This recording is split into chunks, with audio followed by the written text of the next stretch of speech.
The murder was solved by the wrong clue, a Hercule Poirot mystery. Chapter 1. The Storm at Ravenscombe. I have set down, in the course of my long association with Hercule Poirot, a great many strange beginnings to a great many strange cases. But I confess that none began quite so inauspiciously as the affair of Ravenscombe Manor, which commenced not with a telegram or a visiting card, but with a burst tyre on a flooded Cornish lane, at 9:45 on a black December night, with the rain coming down as though the heavens had taken a personal dislike to us. "Hastings," said Poirot, from beneath the small mountain of rugs he had insisted on bringing for a weekend that was meant to be spent quietly fishing, "I begin to suspect that this holiday of yours was not, after all, a good idea." I could not entirely disagree. We had motored down from London for a few days' rest at a coaching inn near Fowey, and had taken what the map assured us was a shorter road along the coast. The map, I am sorry to report, had not accounted for the Ravenscombe Gorge, nor for the ferocity with which a Cornish storm can turn a modest stream into a brown, roaring torrent that had, not 20 minutes before, carried away the greater part of the old stone bridge. We discovered this inconvenient fact only because our headlamps caught, at the very last moment, the jagged gap where the road ought to have continued, and I wrenched the wheel hard enough to send us into the ditch instead of the gorge, which, on reflection, I count as one of the more useful decisions of my life. There we sat, marooned, with the rain drumming on the roof, and no house in sight, save for a distant smear of yellow light on the hillside above us, glimpsed now and then through the driving wet. "There is a house," Poirot observed, peering out with the particular distaste he reserved for weather, mud, and disorder generally. "We shall go to it. I do not intend to freeze in a ditch for the sake of your English fondness for adventure." It was no small undertaking to climb that hillside in the storm, and I will not pretend that Poirot's patent leather shoes were equal to the task, though he complained of this at some length as we went. But at last we came, wet through and shivering, to a great iron gate, and beyond it, looming out of the dark, the grey bulk of a manor house with lights burning in several windows despite the lateness of the hour. It was the butler who answered our ringing, a tall, grave man of perhaps 50, with the kind of composed face that I have since learned conceals a great deal. He looked at us, two drowned strangers on the step, with no more than a flicker of surprise. "Gentlemen," he said, "you had better come in out of the weather.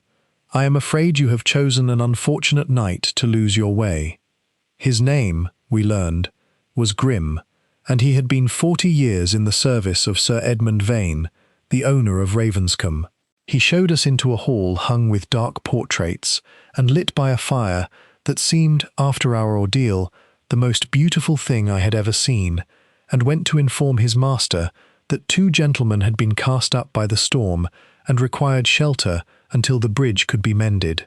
It was while we stood there, dripping companionably upon the flagstones, that I had my first sight of the household of Ravenscombe, for the drawing-room door stood ajar, and I could hear, and partly see, the party gathered within. There was a woman's voice, low and discontented, saying something about the tediousness of the country in winter. There was a man's laugh, a shade too hearty. There was the click of billiard balls from some adjoining room, and presiding over it all, though I did not yet know it, was the voice of Sir Edmund Vane himself, rich and commanding, proposing what I later understood to be a toast. Poirot, beside me, had gone very still, in the way that I had learned, over the years, to associate not with fatigue, but with attention. He was looking about the hall, at the portraits, at a great case of Oriental curios, at a small side table on which lay, with a neatness that seemed almost ostentatious, a folded newspaper, a pair of gloves, and a slim leather diary with a brass clasp. "You are cold, Poirot," I said. "Come nearer the fire." "I am cold, mon ami, but I am also curious," he said softly. "Did you observe the newspaper on that table? It is folded to the financial page, and it has been read with great attention. See how the corner is worn thin with turning.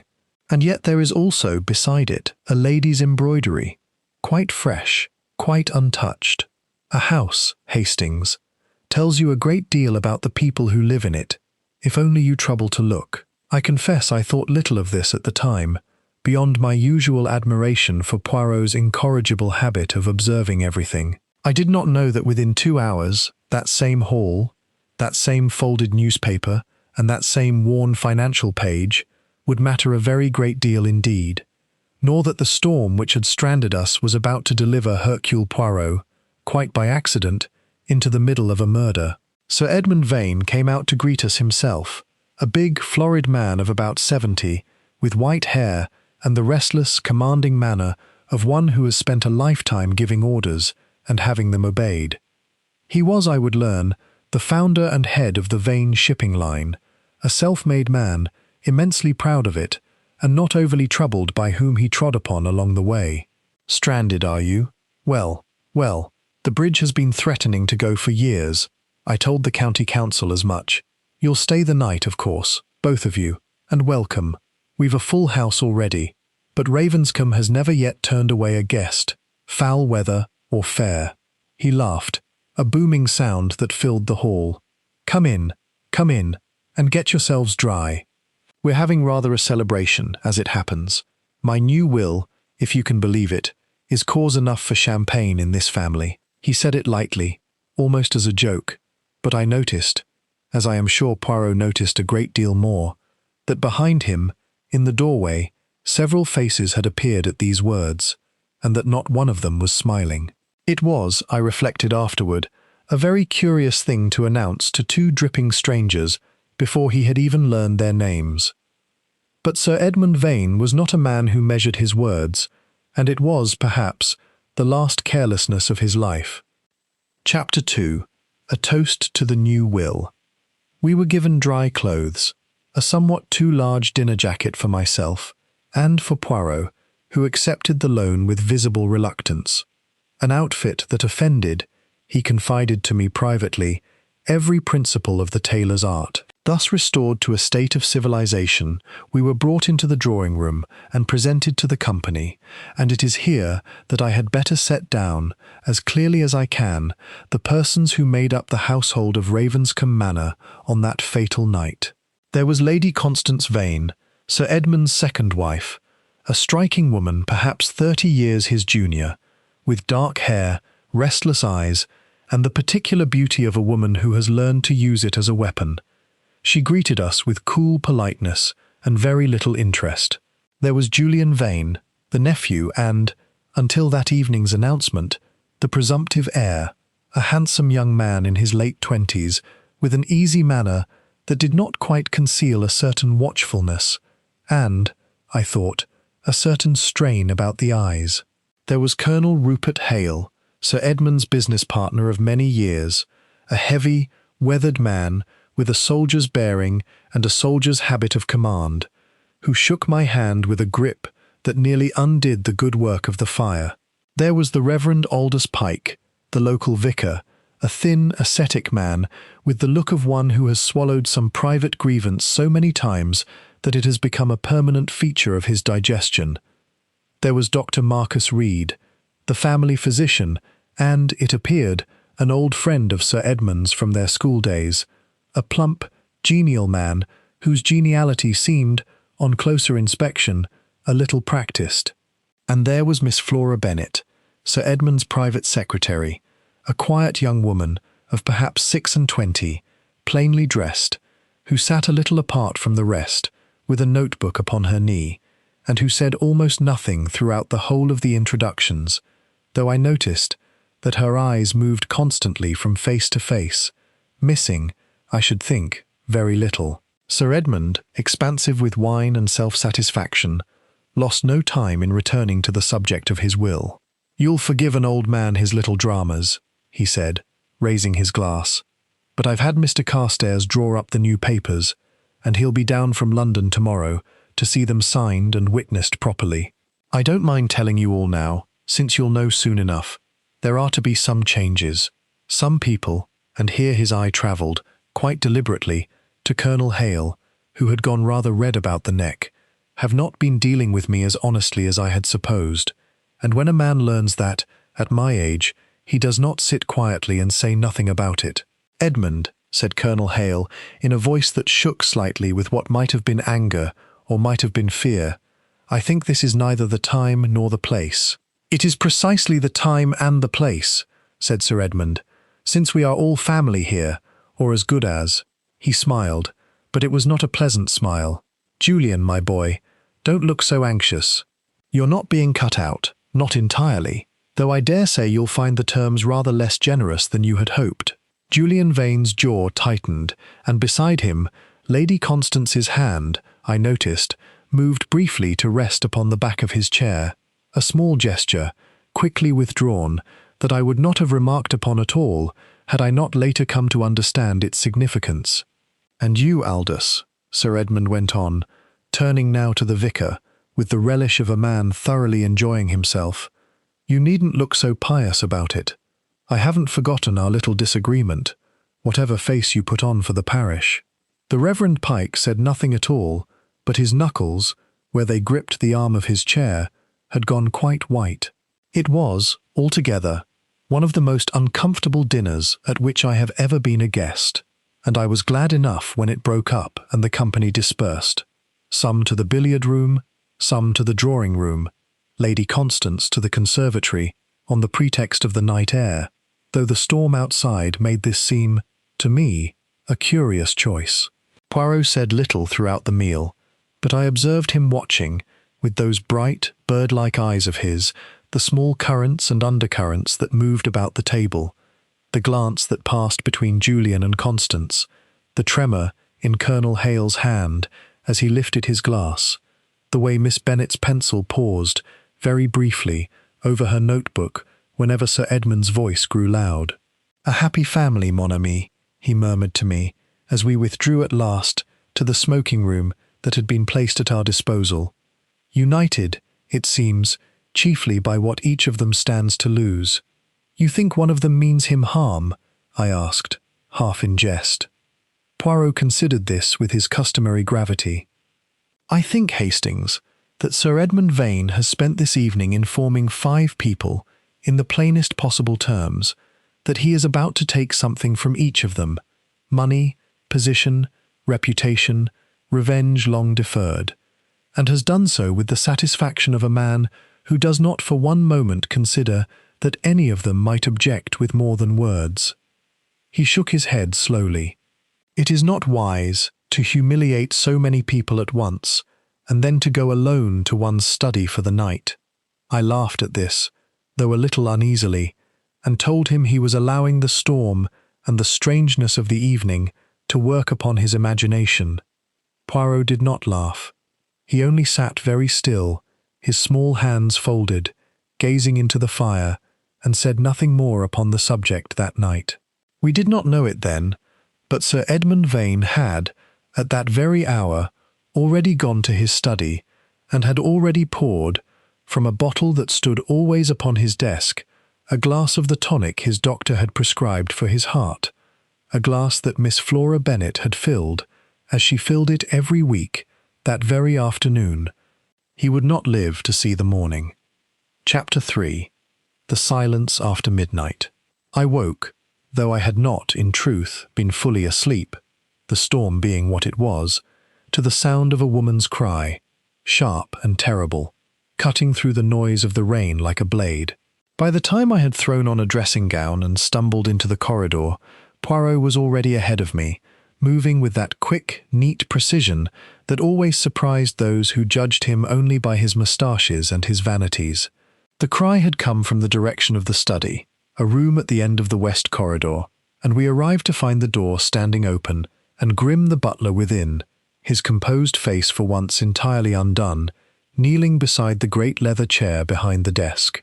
In the chair sat Sir Edmund Vane, and it was apparent from the first glance that he was dead.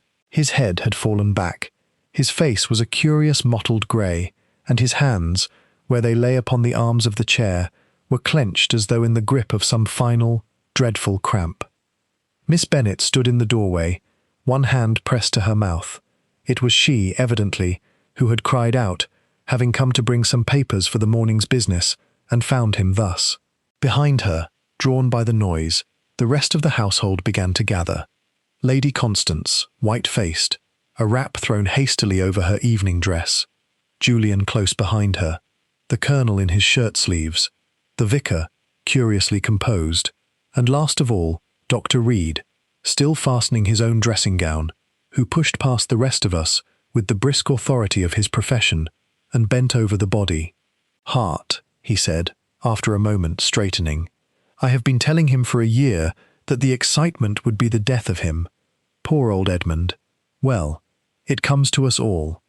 It was at this point that Poirot, who had been standing quietly by the door with an air of the most perfect deference, spoke for the first time.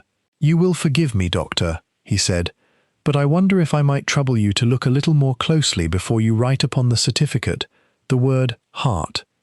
I am, you understand, a stranger here, cast up by your English storm, and I have no right at all to intrude upon so private a grief. But I have had in the course of my career some small experience of sudden death, and there are one or two things about the appearance of your poor friend that strike me as, how shall I say, not entirely consistent with a simple failure of the heart." Dr. Reed turned upon him with the affronted air of a man whose professional judgment has been questioned by an amateur, but Poirot, unmoved, continued in the same mild voice. "You will observe, for instance, the colour of the lips and the peculiar clenching of the hands, a cramping of the muscles that I have seen before, and not in cases of heart failure. And here," he indicated, without touching it, a small glass that stood upon the desk, perhaps a third full of some dark liquid. "Here is a glass from which, I think, Sir Edmund had lately been drinking. Might I ask what it contains?" "His tonic," said Miss Bennet, in a voice barely above a whisper. "For his heart. Dr. Reed prescribed it.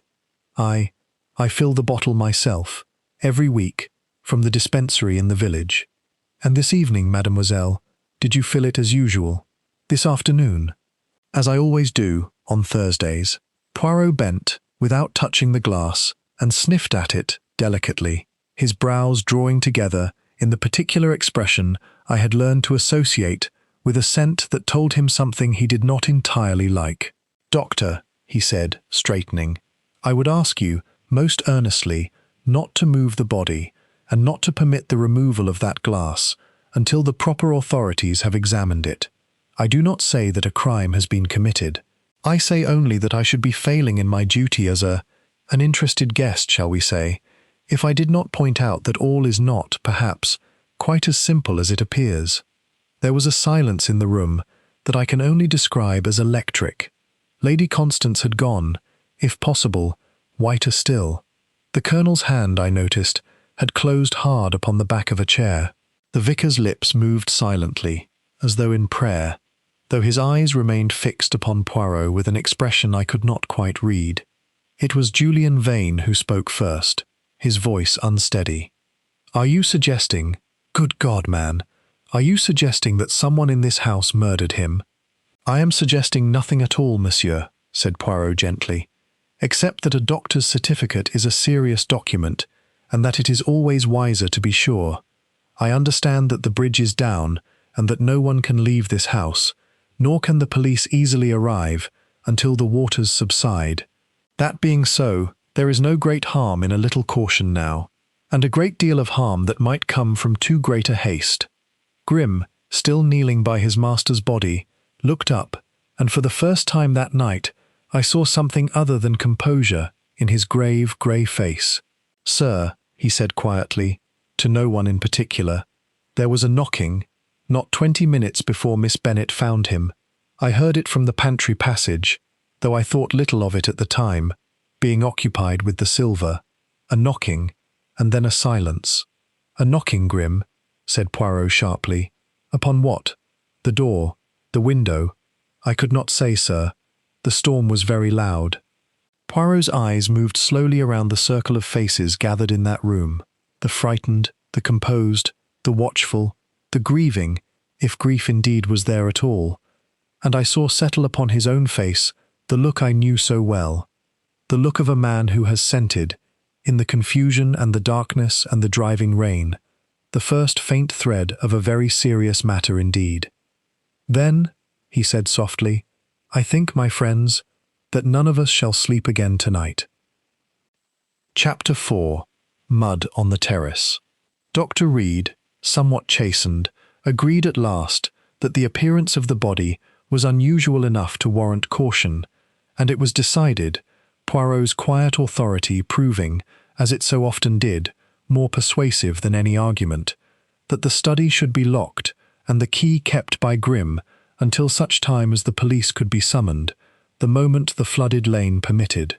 It fell to Poirot, in the absence of any official investigator, to make what examination he could that same night, while the events were fresh and the household still gathered.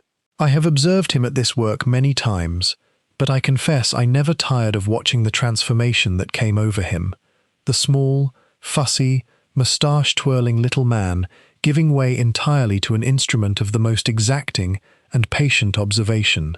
He began with the room itself. The study was a large chamber lined with books, dominated by a great mahogany desk positioned before French windows that gave onto the terrace, and beyond it, the dark tangle of the garden. These windows, I noted, stood very slightly ajar, and a thin curtain of rain-wet air moved the heavy drapes. "They were open when you found him, mademoiselle?" Poirot asked Flora Bennet, who had recovered something of her composure, and now stood, pale but steady, near the door. Yes. I remember thinking it strange on such a night. Sir Edmund disliked draughts." Poirot went to the windows and examined them with great care, and then, taking up a candle, stepped out onto the terrace itself, heedless of the rain that still fell, though more gently now than before. I followed, and watched him move along the flagstones with his eyes fixed upon the ground, bent nearly double in a posture that would have looked absurd in any other man, and looked, in Poirot, merely purposeful. "Ah," he said, at last, stopping before a flower-bed that ran along the terrace wall. "Here, Hastings, what do you make of this?" I looked, and saw, in the soft earth at the border of the bed, the clear impression of a footprint. A man's boot, by the look of it, of good quality, the heel pressed deep, as though the wearer had stood there some little while, perhaps looking in at the lighted window. "Someone stood here," I said, watching the study. "Someone stood here," Poirot agreed, "though whether watching, or waiting, or merely passing, I cannot yet say. But observe the print itself, mon ami.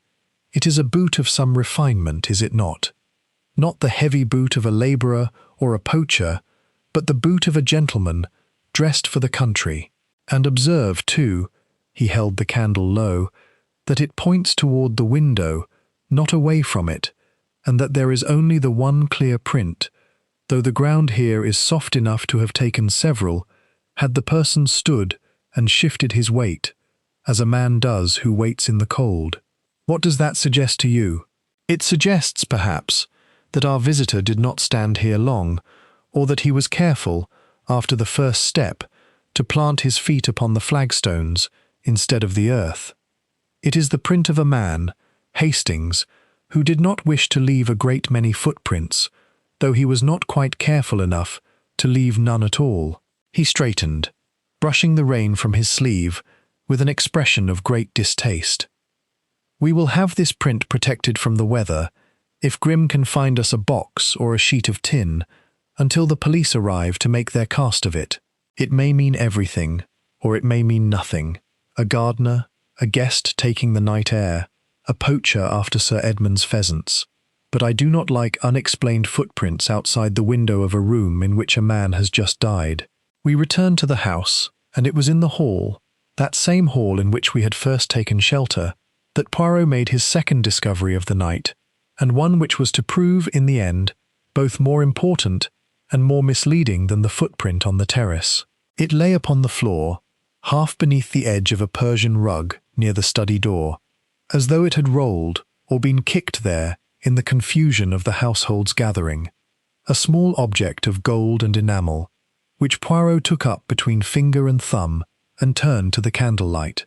It was a gentleman's cufflink, of good workmanship, bearing, engraved upon its face in small, elegant letters, the initials RH. I saw Poirot's eyebrows rise very slightly. RH, he murmured. And who among our company, Hastings, bears those initials?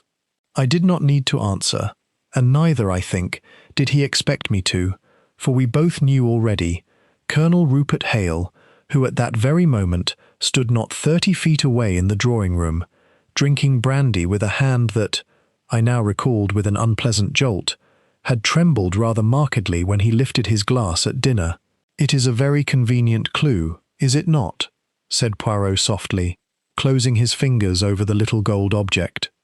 "Almost too convenient, one might say, to have been simply dropped by accident, so near the door of the room in which a man was murdered, if murdered he was. I think, mon ami, that we shall keep this discovery to ourselves for the present. A clue that announces itself so loudly is very often not quite what it seems, and I have not yet earned the right to accuse anyone of anything at all." He slipped the cufflink into his waistcoat pocket, and I saw, in the set of his small, neat shoulders, the particular stubbornness that meant Hercule Poirot had begun, in earnest, to work. Chapter 5. The Detective from the Wrecked Motor Car. By the following morning the rain had ceased, though the sky remained the colour of old pewter, and the lane below the house was still a brown torrent that made the ruined bridge impassable to any vehicle heavier than a bicycle.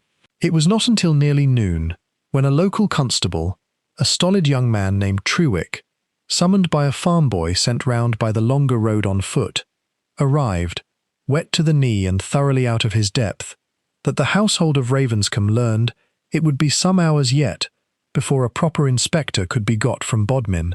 Constable Trewick, confronted with a dead baronet, a locked study, a household of frightened gentry, and a small foreign gentleman who addressed him with the most extraordinary courtesy, while making it perfectly clear that he intended to conduct his own investigation, regardless of official sanction, did what I dare say most young constables would have done in his position.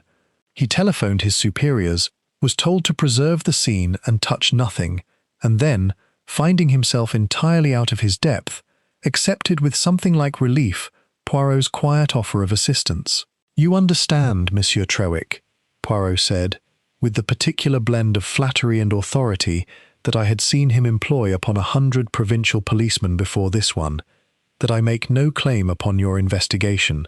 I am merely a traveller, stranded by chance in this house, who has had, shall we say, some small acquaintance with matters of this kind. If I can be of service to you, in the hours before your inspector arrives, I am entirely at your disposal, and entirely willing to step aside the moment he does." It was, I need hardly say, a somewhat generous account of Poirot's usual relations with the official police, but it served its purpose, and within the hour Poirot had established himself, with Trewick's blessing, in the small morning-room, where he began the systematic interrogation of every member of the household. Before this began, however, there arrived, sent for by telephone before the storm had brought the lines down, and having motored the long way round by dawn, a police surgeon from the county town, a brisk, sandy-haired man named Dr. Fenwick, who made a proper examination of the body and of the glass upon the desk, and who came to Poirot within 2 hours with a face of some gravity. "Aconite," he said shortly, "aconitine to be precise, the alkaloid of monkshood, or wolfsbane, if you prefer the country name. A very few grains, dissolved in that tonic, would be more than sufficient. It produces tingling of the extremities, burning of the throat and stomach, then numbness, cramping, and death from failure of the heart, which is, you understand, why our friend Dr. Reed was not unreasonable in his first diagnosis. The symptoms mimic a natural seizure very closely, to any but the most careful eye. And the source of the poison, doctor? It is not, I think, a substance one purchases at the village chemist. No, indeed. It's a garden poison, Monsieur Poirot. Monkshood grows commonly enough in these parts, in any cottage garden that fancies a blue flower in July, though the preparation of a usable tincture from the root requires rather more botanical knowledge than the average gardener possesses. Poirot's eyes had taken on the bright, fixed look that I knew well. Botanical knowledge, he repeated softly. "Tell me, doctor, is there in this district any garden of particular note, any collector, any amateur botanist who might be known to grow such a thing and to know how to prepare it?" Dr. Fenwick considered. "Now that you mention it, the vicar, Pike, has something of a name for it. Grows all manner of poisonous things in the vicarage garden, I believe, out of some scholarly interest in old herbals and the like. Rather morbid hobby for a clergyman, if you ask me, but there it is." I saw Poirot's small hand close, very slightly, upon the arm of his chair, the only outward sign, in a man otherwise so perfectly controlled, that a piece of information had struck home. "Thank you, doctor," he said quietly. "You have been of the greatest assistance. I think, now, that I must have a conversation with the Reverend Aldous Pike." But before that conversation could take place, there occurred an interruption that was to alter, quite considerably, the direction of the morning's inquiry. For Constable Trewick, making his own clumsy but conscientious search of the study in Poirot's absence, came upon a second cuff-link, the match of the one Poirot had already found and kept silent about, caught in the folds of the curtain by the French windows, exactly where a man reaching to draw them shut might have caught his sleeve and torn it loose. Trewick, delighted with his discovery and innocent of Poirot's own find of the night before, made no secret of it whatsoever, and within the hour the whole household knew that a cuff-link bearing the initials R.H. had been found at the scene of Sir Edmund Vane's murder. I watched Colonel Hale's face when the news reached him in the drawing-room, and I saw it go the colour of ash. "That is monstrous," he said, his voice thick. "Monstrous. I demand to know what is meant by it."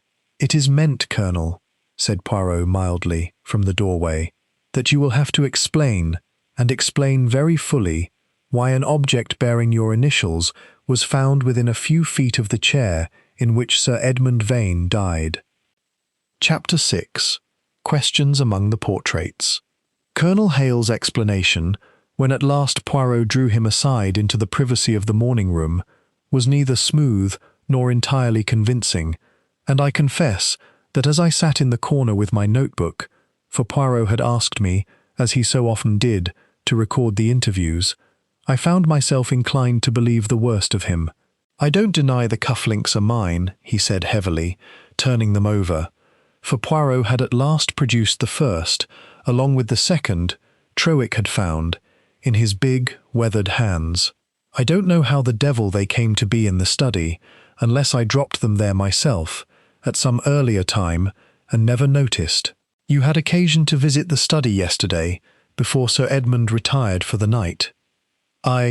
Yes, in the afternoon. We had business to discuss." His jaw tightened. "Ugly business, if you must know, since you'll hear it from someone before the day's out in any case. Edmund had found certain irregularities in the shipping line's accounts. My irregularities. I had borrowed, without his knowledge, against the firm's reserves, meaning to repay it before it was ever missed, and would have done had a certain investment not failed rather badly this autumn. He found out. He was to expose me formally today, before Carstairs and the new will. "That is a strong motive for murder, Colonel Hale," said Poirot gently. "It is a strong motive for a great many things," the Colonel said, with sudden bitterness. "Ruin among them, which I had rather expected, and disgrace, which I had resigned myself to. But I did not kill him, Monsieur Poirot, and I will tell you why, you may believe me, if you have the patience to check it. I was in the billiard-room from 10:30 until the alarm was raised, and I was not alone there the whole while. Julian looked in upon me twice, and old Grim can tell you he heard the balls going the entire time, for his pantry backs onto that very wall. This was, as it turned out, entirely true, and formed the first thread of what Poirot would later call the alibi of sound, for Grim, questioned separately, confirmed without hesitation that he had heard, throughout the period in question, the unmistakable click and knock of billiard balls from the room beyond the pantry wall, broken only twice, briefly, by the Colonel's voice raised in what sounded like conversation. "It is a curious thing about an alibi of sound, Hastings," Poirot remarked to me afterward, as we walked in the picture gallery that ran along the first floor, "that it is both very strong and very weak. Strong, because it is most difficult to counterfeit the continuous sound of a game one is not, in fact, playing.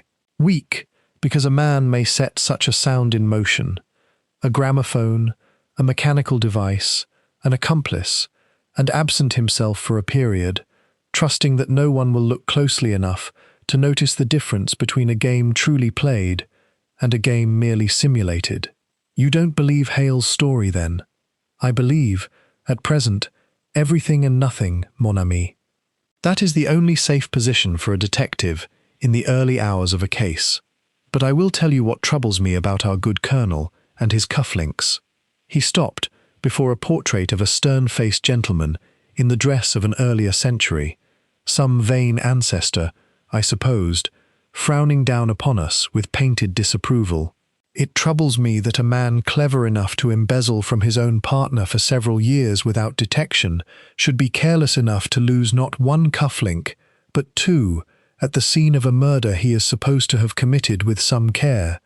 For whoever poisoned that tonic did so with knowledge, with planning, with an understanding of aconite and its action that argues a cool and calculating mind. Such a mind does not, as a rule, scatter its personal effects about the scene like a trail of breadcrumbs. Then you think the cufflinks were planted?" "I think," said Poirot slowly, "that I have seen this particular trick before, Hastings, in one form or another, and I have never yet seen it played by the true murderer. It is always, always the device of someone else, someone who wishes us to look at Colonel Hale and not at himself, or," he added, with a small, thoughtful frown, "at herself." We were interrupted at this point by Miss Flora Bennet, who came along the gallery with a look of some distress and asked whether Monsieur Poirot might spare her a few moments. There were papers, she said, in Sir Edmund's desk that the new solicitor would need, and she did not like to touch anything without permission, given all that had been said about the room. "Of course, mademoiselle," said Poirot with great courtesy, though I saw his eyes, as she turned to lead the way, follow her with an attention that was not, I think, entirely about papers. "I shall come with you directly, and perhaps, while we look, you will tell me a little about yourself, how long you have served Sir Edmund, and how you came to your position here. I find, in my experience, that the quiet people in a household so often see the most and are asked the least." Chapter 7. More Lies Surface. The examination of Sir Edmund's papers, conducted under Poirot's watchful eye and Constable Trewick's rather less watchful one, occupied the better part of the afternoon, and it was in the course of this work that several matters came to light which had, until then, been carefully concealed from view. The first concerned Julian Vane and Lady Constance. Among Sir Edmund's private correspondence, locked in a drawer for which Miss Bennet somewhat reluctantly produced a key, Poirot found a letter, unsigned, but in a hand that a brief comparison with items in Constance's own desk would later confirm as hers, that spoke, in terms that left little to the imagination, of a passion between herself and her husband's nephew that had begun, it seemed, within a year of her marriage, and had continued unabated since. "It would seem, Hastings," Poirot said, when we were private, "that our grieving widow and our disinherited nephew have rather more reason than most to have wished Sir Edmund out of the way, for a will that leaves Julian less generous terms, as our host so delicately put it last evening, would matter very little to two people who intended, before very long, to be free to marry and to enjoy whatever fortune came to either of them, without the inconvenience of an elderly husband looking on." "You think it was one of them?" "I think it is a strong motive, and strong motives are, in a murder case, both the most useful and the most dangerous of things. Useful, because they tell us where to look. Dangerous, because a strong motive so often blinds us to a stronger one, hidden more carefully, in a quarter we have not thought to examine." The second matter concerned the Reverend Pike, and here Poirot's own inquiry, conducted with a gentleness that somehow extracted more than bluntness could have done, revealed a grievance 20 years old. Sir Edmund, in his early days as a shipping magnate, had ruined, quite deliberately, and for no reason but the pleasure of crushing a rival, the small coastal trading firm belonging to Aldous Pike's elder brother, driving the man, in the end, to a bankruptcy from which he never recovered, and to an early grave some years after.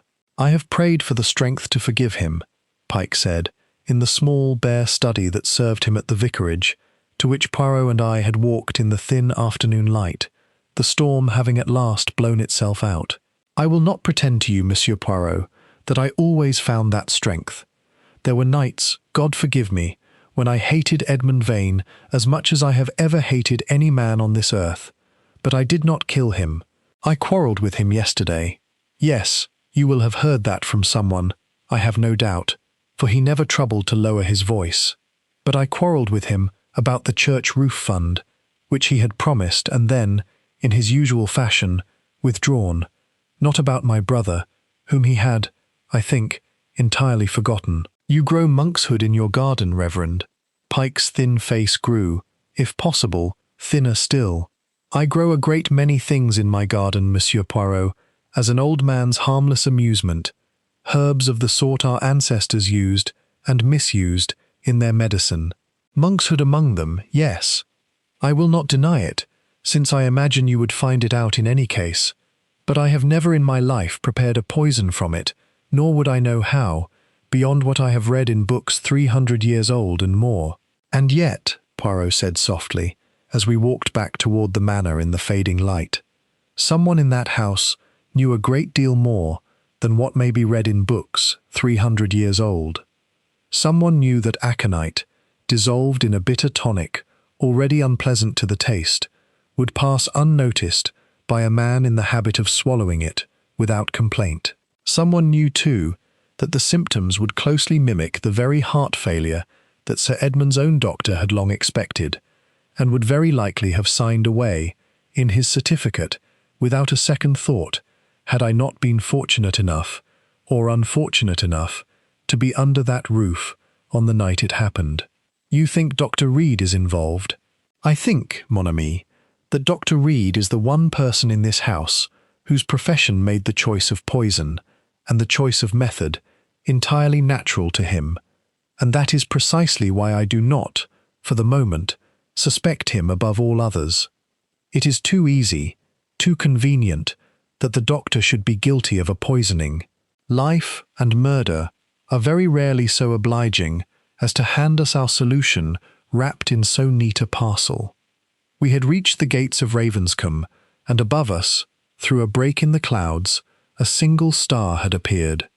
The first clear sky, I realized, that we had seen since our arrival.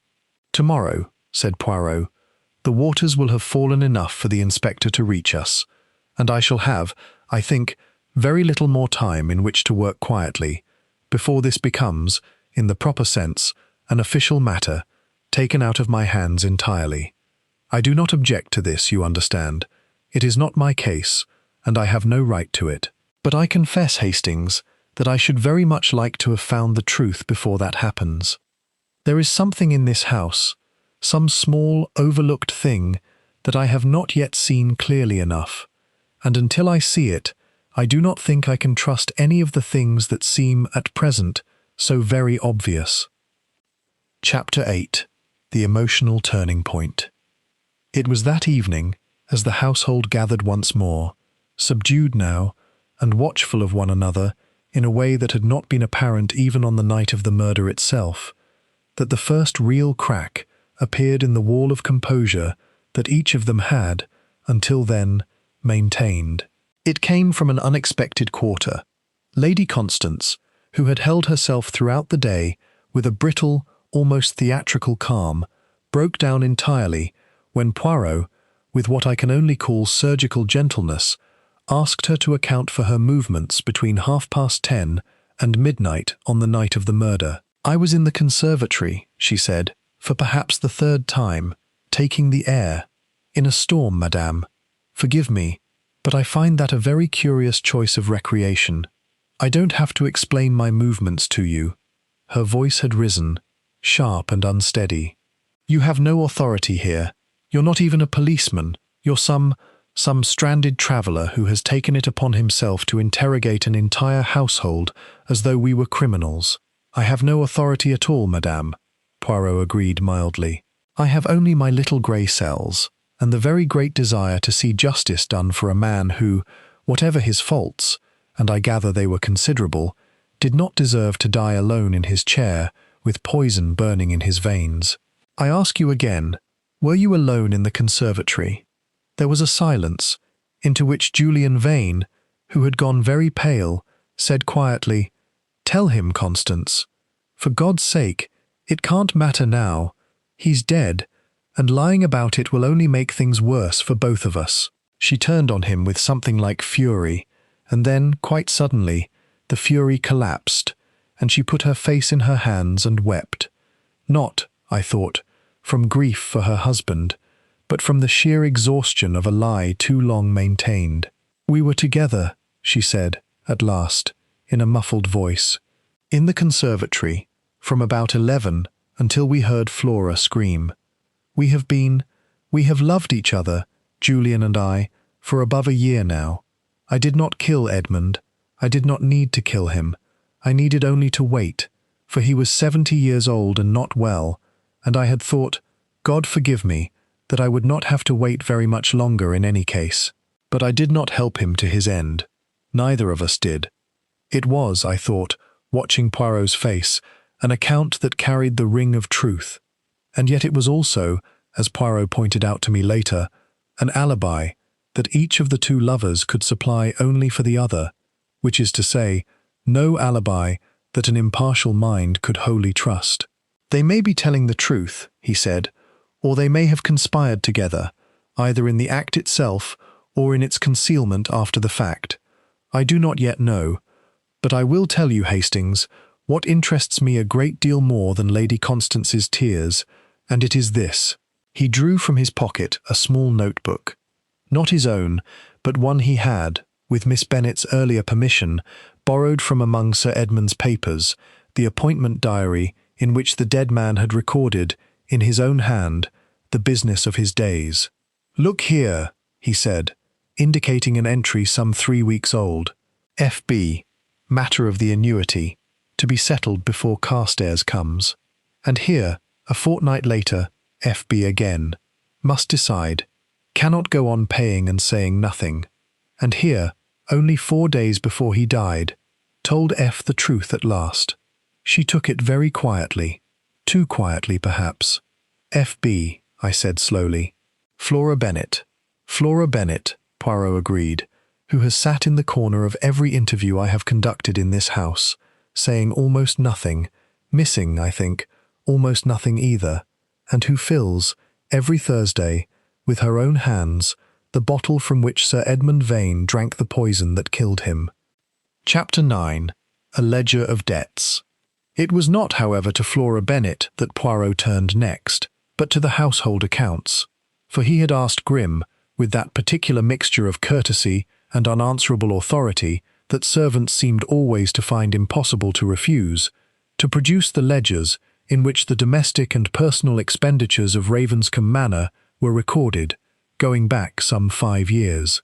"I do not think, Hastings, that Sir Edmund Vane was a man who did anything without a reason, however hidden," he said, as we sat together over these dry and dusty volumes late into the night, the rest of the household having at last, exhausted, retired.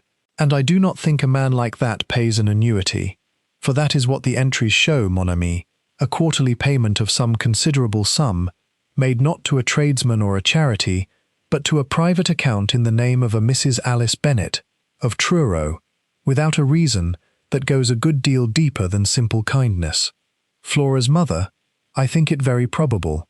And I think, further, that we shall find, if we look closely enough into the parish records of some 26 years ago, that Alice Bennet was, at that time, in service in this very house, as, I noticed this afternoon, from a small photograph that Miss Bennet keeps upon her writing table, a photograph of a young housemaid in an old-fashioned cap and apron, standing before these very gates.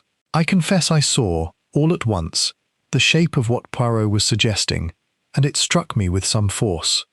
You think Flora Bennet is his daughter.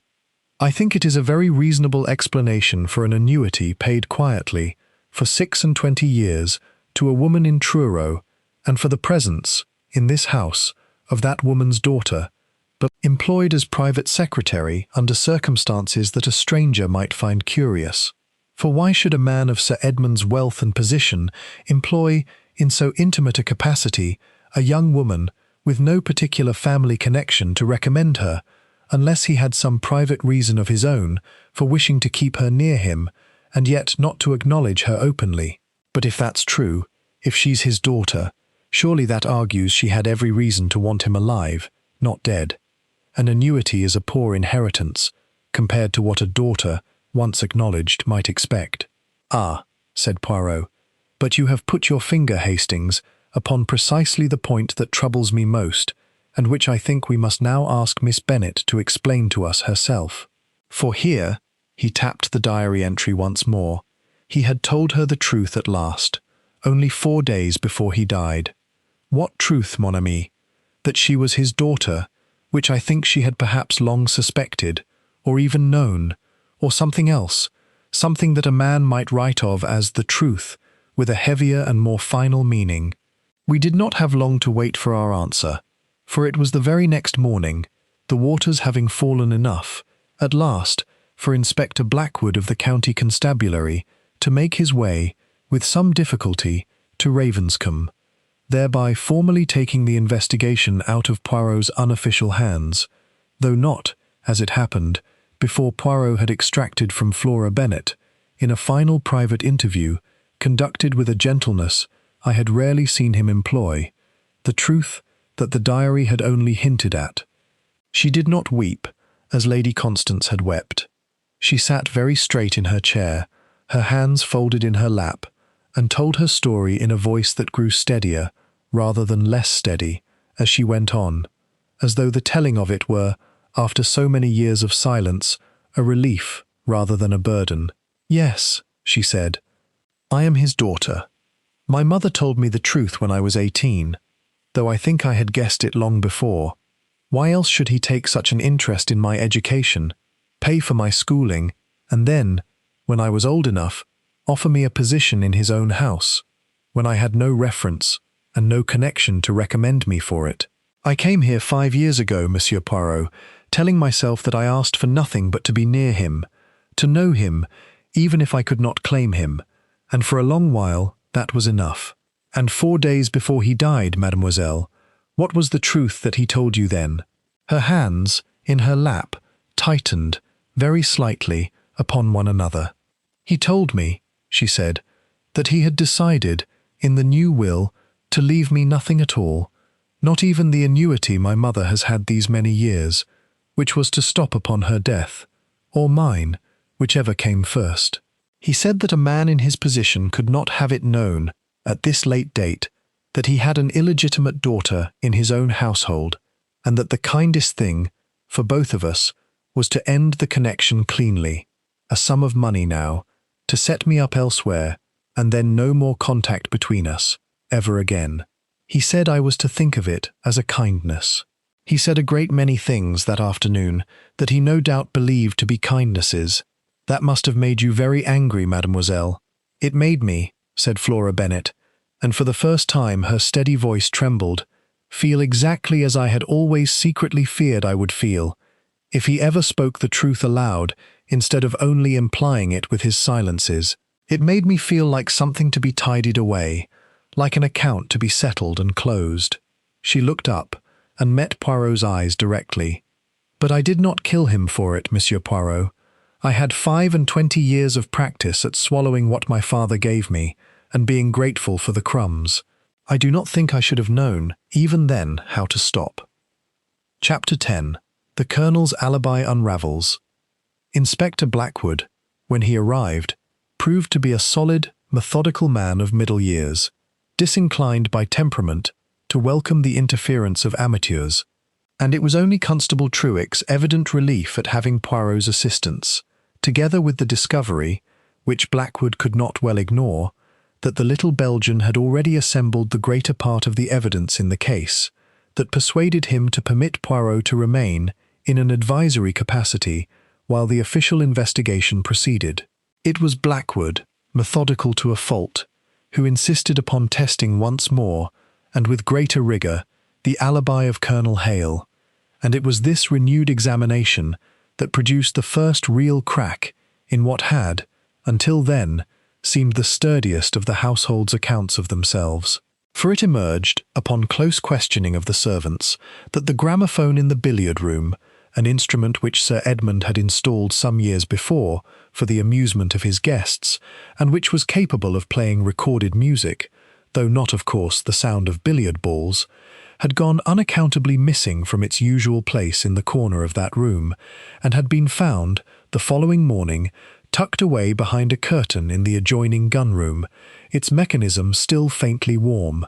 "A gramophone does not play the sound of billiard balls, Inspector," Poirot said thoughtfully, when this discovery was reported to him, "but a man with a good ear and a recording of his own making, for I understand Sir Edmund was rather proud of an early recording apparatus he had once purchased as a novelty, and which I am reliably informed by Grimm was used, and on more than one convivial evening, to capture the sounds of just such a game, for the amusement of the company afterward.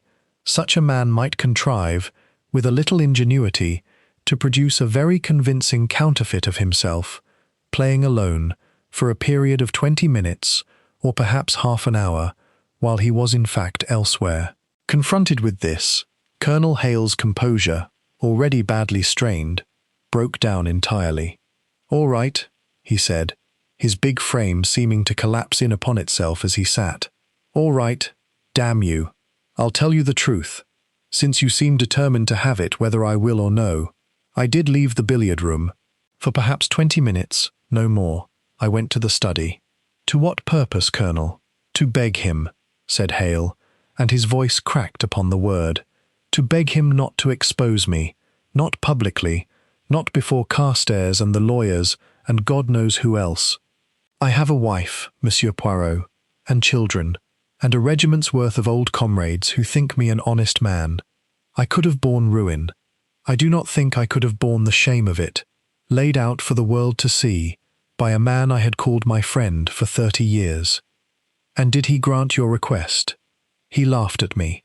Hale's hands, resting on his knees, had begun to shake. He said a man who steals from his partner has no business asking for mercy, and that I had brought it on myself, and that he intended to make an example of me before the whole county, as a lesson to other men who might be tempted to imagine that friendship excused dishonesty. "I left him alive, Monsieur Poirot. I swear to you, upon my honour as a soldier, that I left him alive, sitting at his desk with that infernal glass of his tonic in his hand, still laughing at me as I went. I set the gramophone playing again as I passed through the gun-room, where I had hidden it, and I returned to the billiard-room, and I played out the rest of the evening alone, sick with shame and fear, and telling myself that no one would ever know I had left the room at all." "And the cufflinks, Colonel?" Hale looked up, and for the first time there was, in his ravaged face, something like genuine bewilderment. "I do not know how they came to be there," he said. "I swear to you, I do not know. I did not lose them in the study. I am certain I was wearing both when I left it. Someone," and his eyes, moving slowly around the room, came to rest, for a moment, upon each face in turn. "Someone must have taken them from me afterward, and placed them there, to make certain that if the alarm were ever raised, it would be raised against me. It was," Poirot said to me afterward, "the single most important thing Colonel Hale had said in the whole of his confession, more important in its way than the confession itself. For you perceive, Hastings, what it means, if he is telling the truth, and I believe, on this point at least, that he is. It means that someone in this house had the opportunity, at some point after the Colonel left the study, and before Miss Bennet discovered the body, to take those cufflinks from his person or his room, without his knowledge, and to place them beside Sir Edmund's chair, with the deliberate intention that they should be found. That is not the act of a moment's panic, mon ami. That is the act of a mind working with great coldness, great precision, and, I think, very considerable cunning. Chapter 11. A Letter Never Sent. The discovery of Colonel Hale's true movements narrowed, without entirely resolving, the window of opportunity in which the poison must have been administered, for Dr. Fenwick's examination had already established that aconite, dissolved in the tonic, would have begun its work within a very short time of being swallowed, which placed the fatal dose in the glass at some point before Sir Edmund's death, and very probably, given the timing of the Colonel's visit and the discovery of the body, before 10:30 that evening. This fact, small as it seemed, proved of the very greatest importance, for it meant that the poison could not have been introduced by anyone during the general confusion after the alarm was raised, nor during the brief visits of Hale, or, as later inquiry established, of the Reverend Pike, who had also, it emerged under close questioning, gone to the study that evening, not to plead, as Hale had done, but to demand, one last time, some restitution for his brother's ruin, and had been turned away, he swore, before he had come within 10 feet of the desk, by Sir Edmund's icy refusal even to discuss the matter. "The tonic," Poirot said, gathering us all, for by now Inspector Blackwood had come to value his conclusions highly enough to include him in every stage of the reconstruction, "must have been poisoned before Sir Edmund ever sat down to it that evening. And who in this household had access to that bottle before it ever reached his desk? It was a question to which there could be, in truth, only one honest answer, and every person in that room knew it, though it was Grimm, with his usual grave precision, who supplied it. "Miss Bennet fills the bottle each Thursday afternoon, sir, from a larger stock kept in the still-room, and carries it herself to Sir Edmund's desk, where it remains, generally untouched by anyone else, until it is finished, some 10 days or a fortnight later." "And on this occasion, mademoiselle?" Poirot turned to Flora Bennet, whose face had gone perfectly white, though her voice, when she answered, remained steady. "You filled the bottle, as usual, on Thursday afternoon, the very afternoon, if I am not mistaken, on which your father had told you, only that morning, that you were to be cut from his will and quietly dismissed from his life." "Yes," she said. "I filled it. I have filled it every Thursday for 5 years. I did not put poison in it, Monsieur Poirot. I do not know how to obtain aconite, still less how to prepare it as a poison. I am a secretary, not a chemist. And yet," said Poirot gently, "you know the vicarage garden a little, do you not, mademoiselle?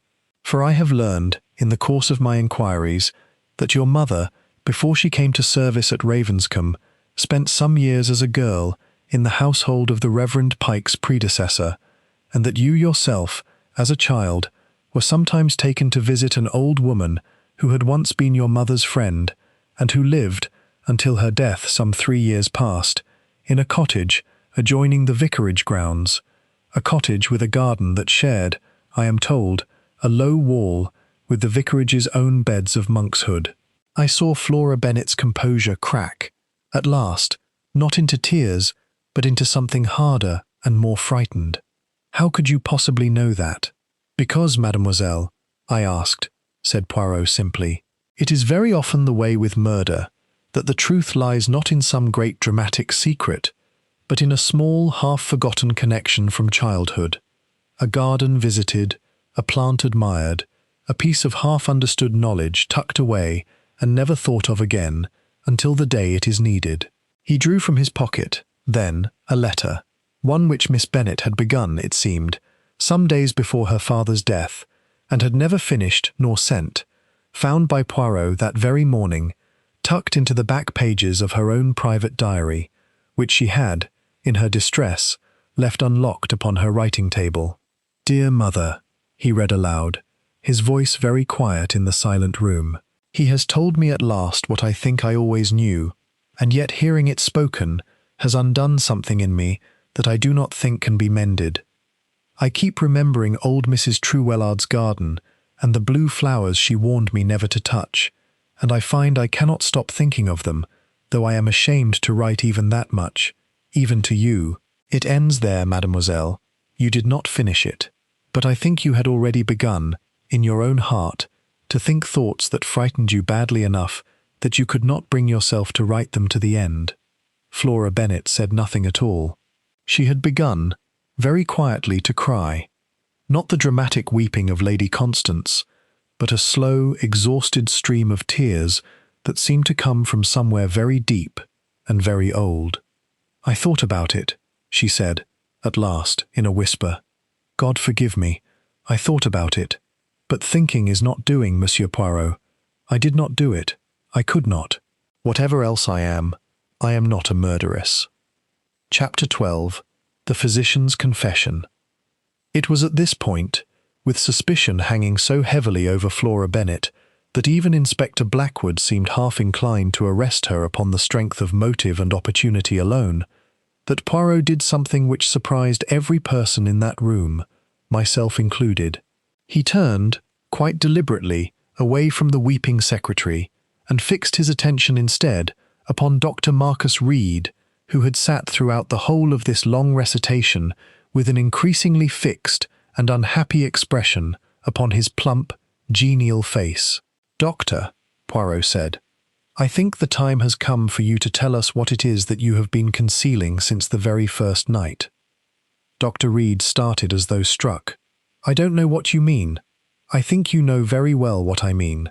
You examined Sir Edmund's body within minutes of its discovery, and you pronounced, at once and without hesitation, that he had died of heart failure, a pronouncement which you must have known, being a physician of some years' experience, to be at the very least premature, given the unusual coloration of the skin and the cramping of the extremities, both of which you can hardly have failed to observe.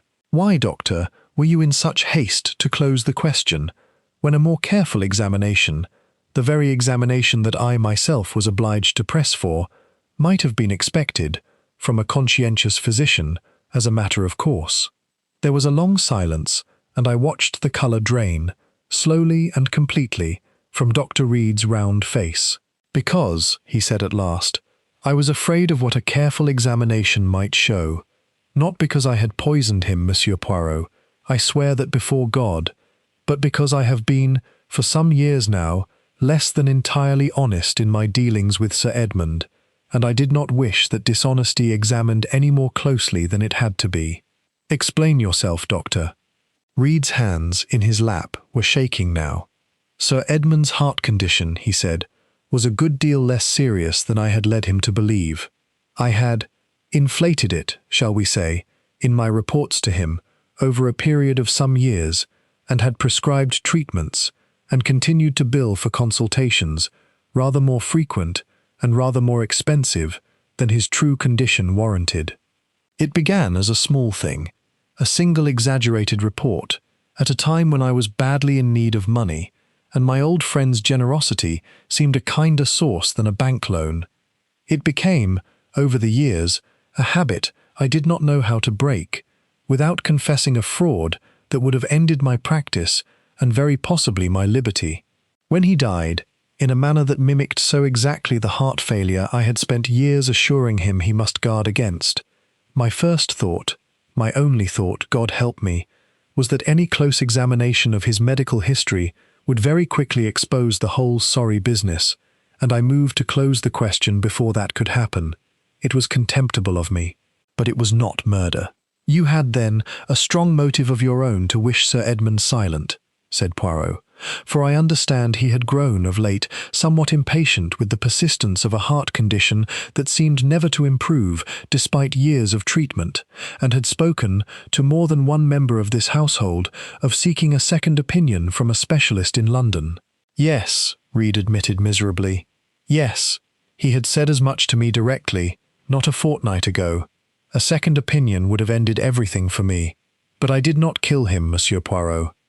I am a coward, and I am a fraud, and I have lived for years in dread of exactly the exposure that now seems certain to come.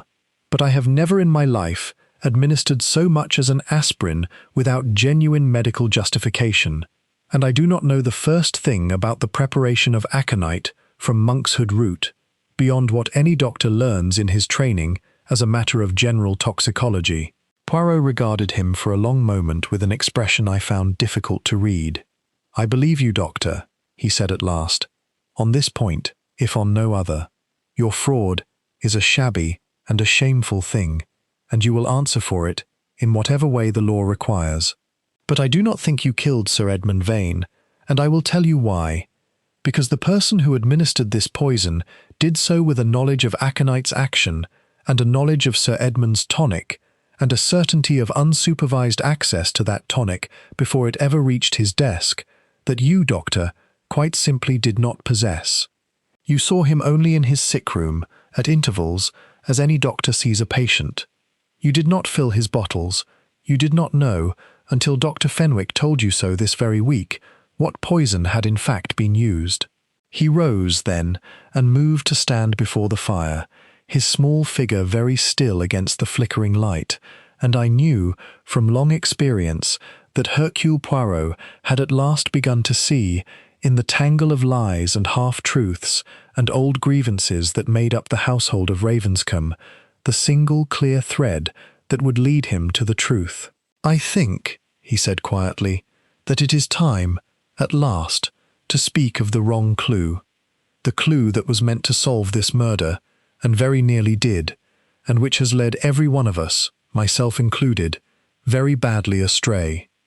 Chapter 13. The Weight of a Wrong Clue. "Let us consider," said Poirot, "the cufflinks." He had asked that the household be gathered once more, that evening, in the drawing-room where, only 3 nights before, Sir Edmund Vane had proposed his fatal toast, and I saw, in the faces around that room, an exhaustion and a dread that had grown, over the days of questioning, into something almost unbearable. "From the very first hour of this investigation," Poirot went on, "we have been presented with a persistence that I confess struck me as suspicious from the beginning, with evidence pointing toward Colonel Hale. A cufflink found by the door, a second cufflink found by the window, a powerful motive, embezzlement, exposure, ruin, and indeed, a secret visit to the study on the very night of the murder, a visit the Colonel concealed, at first, out of very natural shame and fear. It is, you will agree, a very persuasive case. It is, in fact, too persuasive, for I have observed, in a long career, that the truly guilty rarely leave behind them so clear and so damning a trail. Murder, when it is planned with the coldness and the precision that this murder shows, is planned also with an eye to concealment, not exposure.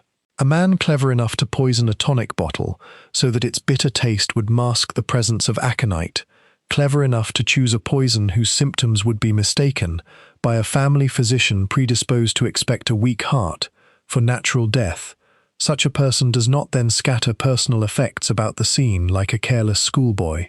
No, the cufflinks were not evidence of Colonel Hale's guilt. They were evidence of someone else's cunning, someone who knew that Hale had visited the study that night, who knew, or guessed, that he would lie about it out of shame, and who saw in that visit a perfect opportunity to direct suspicion away from themselves and toward a man already burdened with motive and secrecy enough to make the accusation entirely plausible. "Then who," said Inspector Blackwood, "took the cufflinks, and when?" "That," said Poirot, "is a question I have asked myself a great many times these 3 days, and I think, at last, I have my answer, though it required me to set aside, entirely, the wrong clue that had so nearly deceived us all, and to ask instead a simpler, and I think, a more important question. Who, in this household, had the opportunity, not merely to poison the tonic, for we have established that several persons might, in theory, have found some means to tamper with it before it reached the desk, but the very particular opportunity to remove 2 cufflinks from Colonel Hale's person or effects, unnoticed, at some point between his visit to the study and the discovery of the body. He turned, slowly, and I saw his eyes come to rest, not upon Flora Bennet, as I think every person in that room had by now come to expect, but upon a figure who had sat, throughout the whole of the investigation, so quietly and so unobtrusively that I confess I had very nearly forgotten to consider her at all. "Lady Constance," said Poirot gently, I think it is time you told us the whole truth about what passed between yourself and Colonel Hale in the passage outside the billiard room at some time after 10:30 on the night your husband died." The silence that followed was of a different quality entirely from any that had gone before. A silence, I thought, in which something long buried was, at last, working its way toward the surface. "I don't know what you mean," Lady Constance said, but her voice had lost the sharp, defiant edge it had carried through every previous interview, and had gone, instead, very quiet and very careful. "I think you do, madame. I think that you passed the Colonel in that corridor, on his way to or from his fateful interview with your husband, and that in the brushing of sleeves against sleeves that so often happens in a narrow passage, you found, quite by chance, that one of his cufflinks had come loose and fallen, a small, ordinary accident, the kind that happens 100 times in any busy household, and means nothing at all, until a mind quick enough to see an opportunity decides that it might be made to mean a very great deal. You did not, I think, plan this from the beginning, madame, but you saw, in that small accident, a gift, a means by which suspicion, should it ever fall upon you or upon Julian, might be turned instead upon a man who already had reason enough of his own to be suspected." "That is a very ingenious theory, Monsieur Poirot," Lady Constance said, with an attempt at her old coolness that did not, this time, quite succeed. "But a dropped cufflink is not a murder weapon. You accuse me of nothing more than opportunism after the fact." "I accuse you, for the moment, of nothing at all," said Poirot. "I accuse you only of misdirection, of taking a small accidental thing and turning it, deliberately, into the wrong clue that has occupied the greater part of this investigation, and that came very near indeed to sending an innocent man to the gallows for a crime he did not commit. But misdirection, madame, is not murder, and I do not think, in the end, that you are the person I am looking for. I think you saw an opportunity for a small and cowardly cruelty, born of fear for yourself and for Julian, and you took it, and I think you have been ashamed of it, in your own way, ever since. But the poisoning of that tonic bottle, the choosing of aconite, the careful timing, the cold, patient cunning of it, that, I think, required a mind very different from yours, madame, a mind that had spent 25 years learning, with great patience and great pain, exactly how much cruelty a person may absorb, in silence, before something within them breaks entirely. And with that, slowly, every eye in the room turned, once more, to Flora Bennet. Chapter 14. Poirot lays the trap. "No," said Flora Bennet. Her voice was very quiet, but it carried, in the silence of that room, with a clarity that stopped even Poirot for a moment.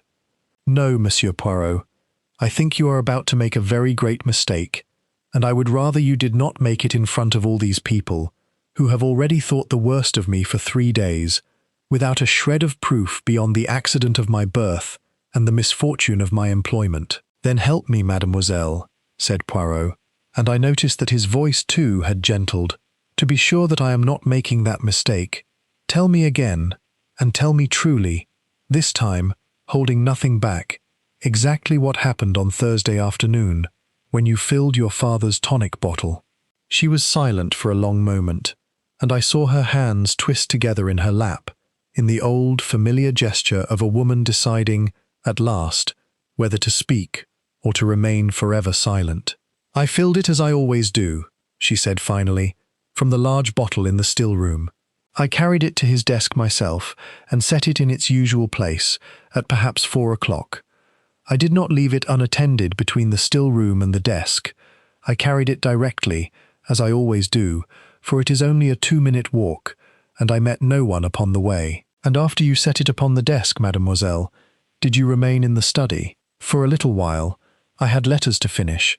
I was there, I should think, until nearly 4:30, when my father came in and told me what I have already told you, about the will and about being sent away." Her voice caught, briefly, on the memory, but she steadied it and went on. "I left the room directly after that. I did not want him to see me cry. And in the time between your father's announcement and your leaving the room, a matter perhaps of some minutes, while the two of you spoke, did anyone else enter the study? Think very carefully, mademoiselle. It is the most important question I have yet asked you." Flora Bennet's brow furrowed, in the effort of memory, and I watched her face change, slowly, from defensive misery to something that looked, unmistakably, like dawning realization. "Grimm," she said slowly. "Grimm came in, with the afternoon post, just after my father had begun speaking to me. He set the letters on the desk, and she stopped, and mademoiselle, take your time. He moved the tonic bottle," she said, wonderingly, as though hearing the memory for the first time, even as she spoke it. "Only a little, to make room for the post tray. I thought nothing of it at the time. It seemed the most natural thing in the world. But he moved it, Monsieur Poirot, and his back was to us both, for perhaps 10 seconds, arranging the letters just so upon the tray, in that particular, fussy way he always has." Poirot's eyes had gone very bright. "10 seconds," he said softly, "is a very short time, mademoiselle, for most purposes. But it is not, I think, too short a time for a man who has planned, with great care, exactly what he means to do, and exactly how quickly he means to do it. A man who has, perhaps, carried in his waistcoat pocket, for just such an opportunity, a small twist of paper containing a very few grains of a very particular poison." I saw the shock ripple around the room, and I confess I felt it myself, for of all the persons under suspicion in that house, Grimm the butler, grave, composed, unfailingly correct, had seemed to me the very last person capable of so cold and calculated a crime. "Grimm has been 40 years in this house," said Poirot quietly, into the stunned silence. "40 years of service, mesdames et messieurs, to a man who, I think, gave him very little cause in all that time to love him, and I believe a very great cause, discovered only recently, to hate him with a coldness that had been building, unseen, for a great deal longer than any of us have yet imagined. I think it is time, Inspector, that we asked Grimm to join us, and that we asked him, at last, to explain himself." Chapter 15. The Gathering in the Library. Grimm came into the library, for it was there, at Poirot's request, that the household had reassembled, the drawing-room having grown, somehow, too small for what was about to be said, with the same grave, composed bearing he had shown from the very first night. And it was this composure, more than anything else, that told me Hercule Poirot had, at last, found the truth of the matter. For a guilty man taken by surprise will very often protest, or flee, or break down, but a guilty man who has known, for some time, that discovery was only a matter of when, and not of whether, will very often meet it, as Grimm met it, with a stillness that is its own kind of confession. "You sent for me, sir," he said, addressing Poirot with the same deference he might have shown in announcing dinner. "I did, Grimm. I wish to ask you about a photograph." Something flickered, very briefly, in the butler's controlled face. "A photograph, sir?" "Yes. I found it this afternoon, with your permission, for I asked Constable Truick to make a search of your room, and you did not object, which I confess surprised me a little, until I understood why. A photograph, old and creased, of a young woman in the dress of perhaps 30 years ago, and on the reverse, in a faded hand, the words, "Margaret, 1896. Who was Margaret, Grimm? For a long moment, Grimm said nothing at all, and I saw his big, capable hands that had, for 40 years, poured wine and laid fires and performed 1,000 small services with unfailing correctness, close slowly at his sides. "My sister, sir," he said at last, and his voice, for the first time in 3 days, had lost its careful evenness. "My younger sister, who came into service at this house, as a housemaid, in the spring of 1896, when I was already footman here, and Sir Edmund, a young man, newly come into his fortune, and his father's shipping firm." "And what became of Margaret, Grimm?" "She died, sir, in the winter of 1897. She had been— He stopped, and I saw the effort it cost him to continue. She had been with child, sir, and unmarried, and turned out of this house without a character, without a penny, without so much as a letter of reference, by a young master who had taken his pleasure of her readily enough, and washed his hands of the consequence, with rather less ceremony than he'd have shown in dismissing a housemaid for breaking a teacup. She died in a charity ward in Plymouth, sir, 6 weeks before her time, of a fever that a warm bed and a little kindness might very easily have prevented. The child died with her. The silence in that room was of a kind I hope never to hear again, the silence of a truth so old and so terrible that it had been carried, unspoken, for 40 years, in the heart of a man who had gone on, all that time, pouring wine and laying fires for the very man who had destroyed everything he loved. I did not know, Grimm went on, his voice steadying now into something almost like relief, for many years, that Sir Edmund was responsible. My sister never named him. She was a proud girl, and ashamed, and would say only that the father was a gentleman who had promised marriage and broken his promise. I learned the truth only 3 years ago, sir, quite by accident, going through some old papers of the late Sir Henry's, Sir Edmund's own father, that had been kept, all that time, in a box in the attic that no one had troubled to open. A letter, sir, from Sir Henry to his son, chiding him for his carelessness with the Grimm girl, and instructing him, in the plainest terms, to see that the matter was settled quietly and without expense to the family name. I have carried that letter in my breast pocket, sir, every day since I found it, and I have served Sir Edmund Vane his wine, and his dinner, and his nightly tonic, every evening for 3 years, with that letter against my heart, and I have wondered, every single night, whether I had the courage to do what, in the end, I did. "Why now, Grimm?" Poirot asked, very gently. "You had carried this knowledge, and this letter, for 3 years. Why did you choose this particular Thursday to act upon it at last?" "Because of Miss Bennet, sir," said Grimm, and here, for the first time, his composure broke entirely, and I saw, in his ravaged old face, the full weight of 40 years of grief.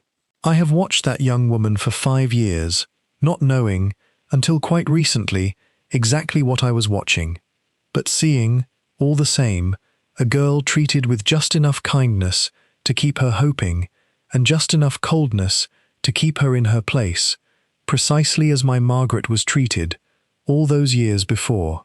And when I learned, for servants hear a great deal, sir, that their masters imagine they do not, when I learned that Sir Edmund meant to cast her off entirely, exactly as he had cast off my sister, with a little money and a great deal of cold comfort, I found that I could not bear to watch it happen twice. I could not save my sister, sir. I thought, perhaps, God forgive me, that I might at least see justice done for the second wrong, since I had failed so entirely to prevent, or even to understand, the first. Chapter 16. The Confession.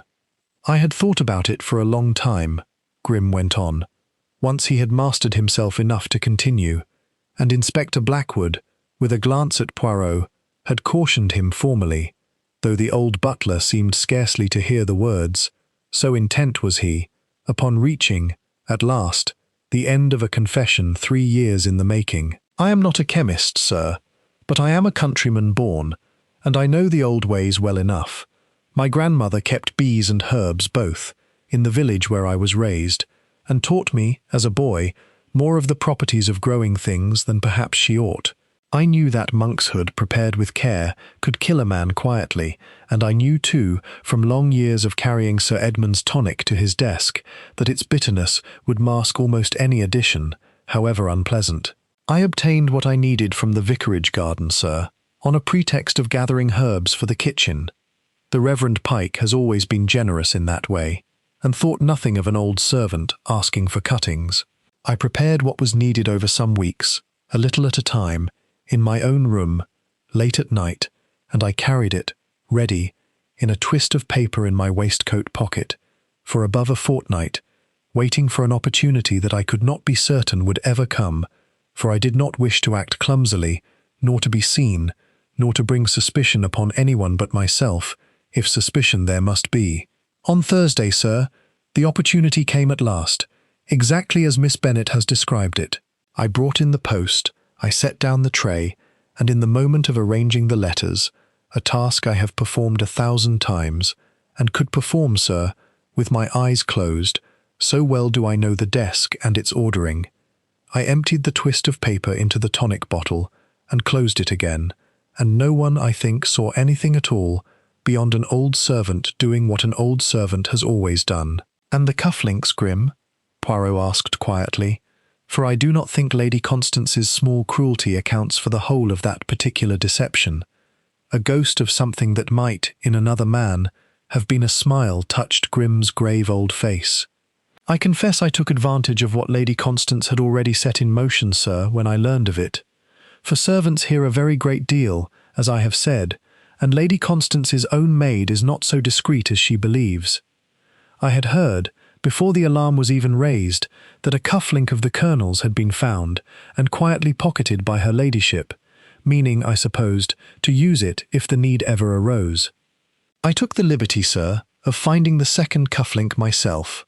The Colonel had, in his agitation that evening, left his jacket over a chair in the gun-room, where I had occasion to be, and of placing both where they would be found, to be quite certain that suspicion, should it fall anywhere at all, would fall upon a man already burdened with motive enough of his own, and not upon a quiet old servant whom no one, I judged rightly, would think to suspect at all. It was, if I may say so, Grim, a very clever piece of misdirection, said Poirot, and it very nearly succeeded entirely.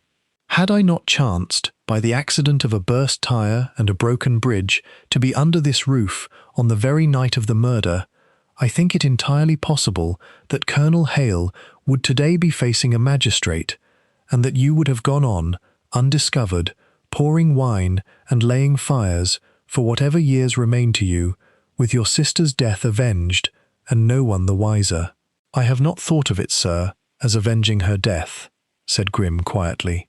I do not think anything I have done can be called that. I have thought of it only as refusing, at the very last, to stand by in silence while the same cruelty was worked a second time, upon a second young woman, by the same man, in the same house, 40 years apart. Whether that is justice, or only revenge dressed in justice's clothing, I confess I no longer know, sir, and I am not sure I have the right to judge it for myself. He rose then at Inspector Blackwood's quiet direction, and allowed himself to be led away with the same grave dignity he had shown throughout every hour of the long investigation, and I saw, in the faces of those left behind, not triumph at the solving of the case, but something a great deal closer to grief. Chapter 17. The Little Grey Cells Prevail. It was much later that night, the household at last dispersed to whatever uneasy rest they could find, that Poirot and I sat together once more before the library fire, and I asked him the question that had been troubling me since Grim's confession. How did you know, Poirot? Truly know, I mean, not merely suspect, as you seem to suspect nearly everyone in this house, at one time or another, over these 3 days. Poirot was silent for a moment, turning his small hands toward the warmth of the flames. It was, in the end, Hastings, a very small thing, he said, as murder so often is, when one has stripped away the great dramatic motives and the desperate lies that gather around it, the way barnacles gather upon the hull of a ship. I asked myself, from the very beginning, a single question, and I did not allow myself to be satisfied until I had answered it honestly. Who had the truest, the most reliable, the most unremarkable opportunity to approach that tonic bottle without arousing the smallest suspicion at any hour of any day? Everyone in this house was, in one way or another, a suspect of the dramatic kind. The embezzling partner, the adulterous wife, the disinherited nephew, the fraudulent doctor, the grieving vicar, the secret daughter. Each of them had a motive that shouted, "Hastings," that announced itself, that all but begged to be discovered, and weighed, and found wanting or sufficient.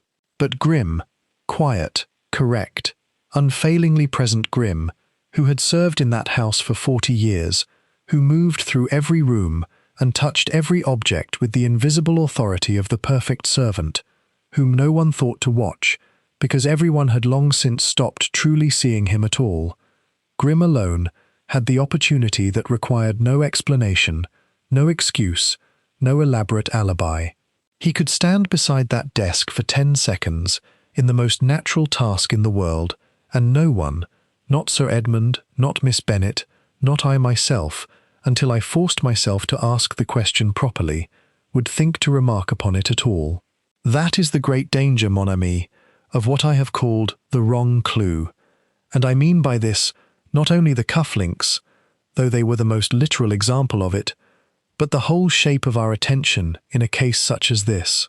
We are drawn, always, to the loud motive, the visible quarrel, the dramatic secret, and we forget, very often until it is too late, that the person who moves invisibly through a house, unremarked and unsuspected, precisely because they are so utterly familiar, may carry within them a grief, or a rage, or a patience, 40 years in the growing, that no dramatic quarrel could ever match for depth or for danger. And the footprint on the terrace, the one you found the first night. Poirot smiled faintly. Grimm's own Hastings, made when he stepped out, that same evening, to close the shutters against the coming storm, some hours before the murder. A task he performed, he told me later, every night without fail, and had performed that night as on every other, quite unconnected with what came after. It was, in the end, exactly what it appeared to be, and nothing more, which is, I think, a lesson in itself, for not every mystery in a case is a clue, and not every clue is what it first appears. It is the discipline of separating the one from the other, mon ami, that the little grey cells exist to perform. Chapter 18. Epilogue. The sea grows calm. We left Ravenscombe 3 days later, when at last a temporary bridge of timber had been thrown across the gorge, sufficient to bear the weight of a motor car if driven with care. A task I performed, I am glad to say, without further incident, though Poirot expressed, throughout the crossing, a lack of confidence in English engineering that I found, on the whole, rather trying. We had said our farewells the evening before, to a household very much changed from the one that had received us, dripping and unexpected, out of the storm. Colonel Hale, his fraud confessed and his ruin now certain, had nonetheless found something in Poirot's quiet fairness that seemed to ease, a little, the weight of his disgrace, and had shaken our hands with something like genuine gratitude for a truth told plainly, however painful. Lady Constance and Julian, their deception laid bare before the whole household, had at least the small mercy of no longer needing to pretend, and spoke, in low voices by the window, of a future that might, in time, be built honestly upon the wreckage of the old dishonesty. The Reverend Pike had prayed with us, briefly, in the hall, for the soul of Grimm and for the soul of Sir Edmund, and, I thought, for his own soul as well, in the quiet, undemonstrative way of a man who has learned, at last, that forgiveness is a discipline and not merely a feeling. Dr. Reed had already begun, with a kind of grim resolve, the process of confessing his fraud to the appropriate authorities, choosing, as Poirot had gently urged him, to surrender what remained of his reputation rather than to carry the weight of it any longer in silence. And Flora Bennet, Sir Edmund's daughter, acknowledged now, in death, far more completely than he had ever acknowledged her in life, for the scandal of the murder had made secrecy impossible and had brought her, whether she wished it or not, into the full light of public knowledge. Flora Bennet walked with us to the gate on that last morning, and stood for a while looking back at the great grey house that had been, for 5 years, both her home and her prison. "I shall not stay here," she said. "Whatever comes of the estate, whatever the lawyers decide is owed to me. I find I do not want it, Monsieur Poirot, or not very much of it. I think I have learned, this week, what it costs to build a life upon another person's silence, and I do not want to build the rest of mine upon Grimm's, either, upon a kindness so terrible that it cost an old man everything, in the name of a grief I never fully understood, until now. "You will visit him, perhaps," said Poirot, "before it is over? He asked for nothing, mademoiselle, in his confession, and expects nothing, I think, but the ordinary course of the law. But I believe it would comfort him greatly to know that the thing he did, however wrong, however far beyond what any court could excuse, was done for a girl who understood, at least, what had moved him to it. I will visit him," she said quietly. "I owe him that much, I think. Perhaps more than I owe anyone else in this whole unhappy house." We drove away at last as the morning sun broke, thin and pale, over the Cornish hills, the storm long since spent, the sea beyond the cliffs gone calm and silver in the new light. Poirot was quiet for a long while, his small hands folded neatly in his lap, gazing out at the passing fields.